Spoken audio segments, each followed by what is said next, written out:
E la fel de nebună ca bătrânul. Bestia o să vă atace copiii. Va veni după ei noaptea. Nu! Vom fi în siguranță doar când bestia va pieri. Să ucidem bestia!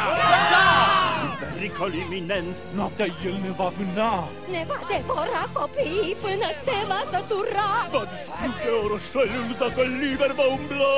Este timpul să-l sărpim băieți, iar voi mă veți urma.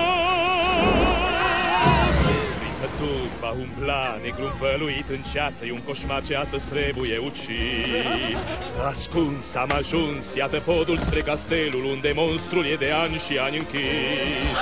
Are colți ascuțiți ca și lama, iar mari ochi sălbatici versui. Auziți, rage iar, dar de acum e în zadar. Va fi mort! Va fi mort! Moarte lui! Nu te las să faci asta. Dacă nu ești cu noi, ești împotriva noastră. Aduceți pe bătrân. Luați mâna de pe mine! Nu-și putem lăsa să fugă și să prevină creatura. Dați-ne drumul. Vom scăpa acest oraș de bestie. Cine-i cu mine? Luați, mai descați și să mergem posteanul cu acel. Gaston ne va conduce la castel. Prin păduri alergăm pe bestia pe care solii și-a parte îndurare ce mă cer. E uriaș, e înalt, cât munte, până noi este mort. La atac, se venim, așteptat, sărmăcele repetăm. Vom distruge castelul și capul vom lua. Trebuie să previn bestia. E numai vina mea. O, papa, ce o să ne facem? Ei, facem noi cumva.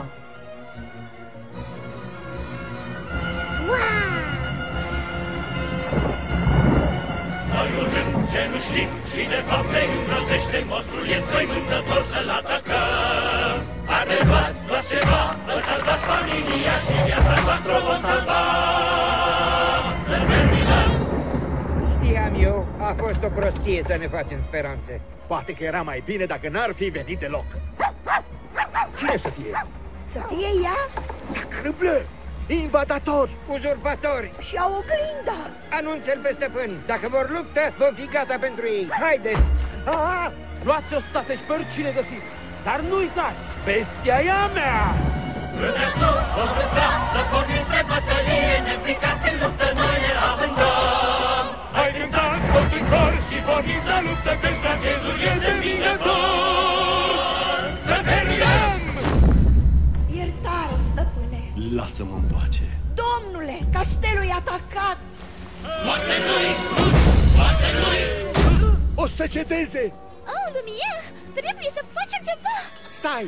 Știu! Moarte lui, moarte lui! Ce să facem, stăpâne? Nu mai contează acum.